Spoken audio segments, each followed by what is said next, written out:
Hi there, everyone. Welcome back to the farm. Thanks so much for joining us today. I thought we could take a minute and talk about some record keeping. No matter how big or small you are, no matter how much livestock you have, or even if you just have like dogs and cats, it's important to keep your records. Obviously, for dogs and cats, it's a little easier because you have more general vet records. You usually get something when you purchase or adopt them. With livestock, it takes a little more work, but not too much. So, some created when we got the chickens was this sheet. And you can also find different programs online. At the end, I'll say some that I'm looking into because it's good to have both paper and electronic records. And so on this, you can see name or identification number or something. And then I wanted to take pictures of them, so I just have a space for pictures, the breed, hatch arrival date, if they were older than day-old chicks, which we don't plan on buying any older hens, but I would note that here, where we got them from, and then later on when we moved them into the coop. And then if they need any attention or anything, there's lots of room for notes here. And as you can see, I keep all of this in a binder. And oh, that's my feed record. It's important to note that you feed them every day. So for this one, it's blank because we haven't done anything. But at the end here, we have when we lost them. So this one, it was due to a dog attack and it was dead. And so it would be important to note any medical records or if they die, any sort of extra attention that they get beyond just the normal feed regimen.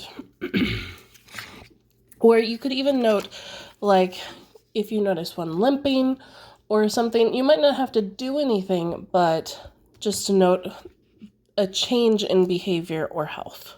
Another thing I created is this hive checklist, which I took some of it from a checklist we had downloaded off of another apiary, but we found that we wanted to track each frame from check to check.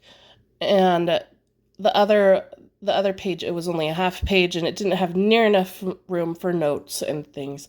And so this is how we decided we're going to do it from now on. And I'm really excited to see how this works and how we're able to track our hives a little bit better. Like I said, though, you can also do it electronically. There are a lot of apps and software systems out there. A couple that I've been looking at are livestock, and that will help track multiple different species. I think they even do some like pin rotations and things. Another one was My Animal Manager. And finally, Homestead Manager by Northern Hills LLC. I think it's important that you need that because I think there's more than one homestead manager. But this one looked really, really good for just keeping track of if you have a few birds and a few, maybe a small flock of sheep or some goats. Really good for smaller homesteads that want to track electronically. Another thing I use in tracking various things around the farmstead is simple day planner. You can get them anywhere in January. They're fairly cheap.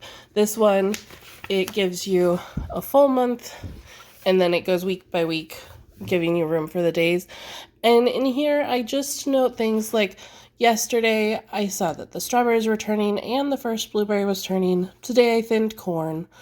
So just noting, not just plants, but animals too, noting when things bloom, when things are producing, when we planted, when we do things, if we fertilize or harvest, those sorts of things are all in here.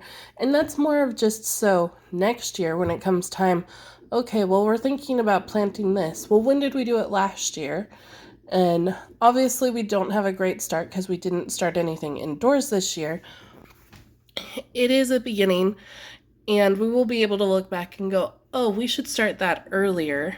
You know, if we started it outside and it didn't do so well or something, and see how it goes from there. An important note about keeping livestock records for animals, particularly production animals, is if you are raising your animals for meat and you give any sort of antibiotic, that antibiotic or medication, whatever it is, or even a vaccine, will have a withdrawal period, and you can't market them when they're within that withdrawal period. And so it's very important to keep accurate records of when you are vaccinating or when you are medicating, if it, and maybe you don't do that, maybe you're all natural, whatnot, but even that, you have to pay attention to what you're giving them and what you're doing for production.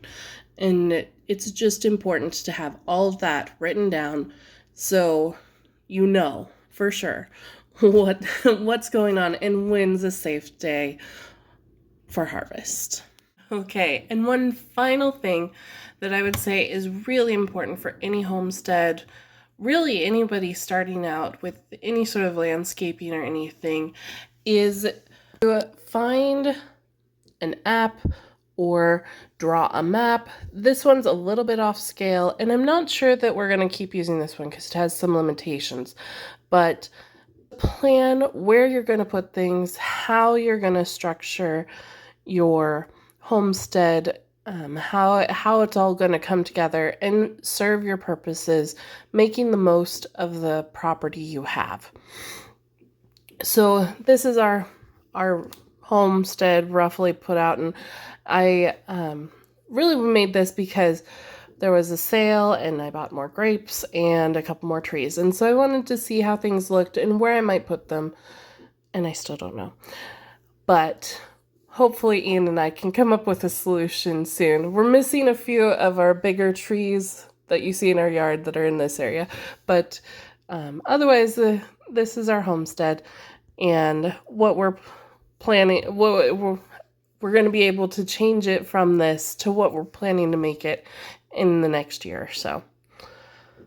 Like I said, there are other apps and products out there to plan your homestead, and I personally like to draw it, but I wanted something that would be easier to change things out. Like if I want to chop down a tree, I don't have to erase or cover up and then draw another tree. It's just a click and drag thing. And so that's why I decided to try this out. This is through gardenia.com. It's called My Garden. And like I said, I know there's other ones out there. This is just one that I found that's free, and it's working fairly well. It just has a few limitations. Don't expect to find every plant and variety out there. It's an option if you're looking for something just to quickly draw out a model to play with. Okay, thank you so much for following along with me as I talked about some of our record keeping, and hopefully it was helpful. As we get more animals, we'll develop more and share more. As always, if you have any questions or comments, please leave them below. Like and subscribe, and next video I'll get more of John. I promise.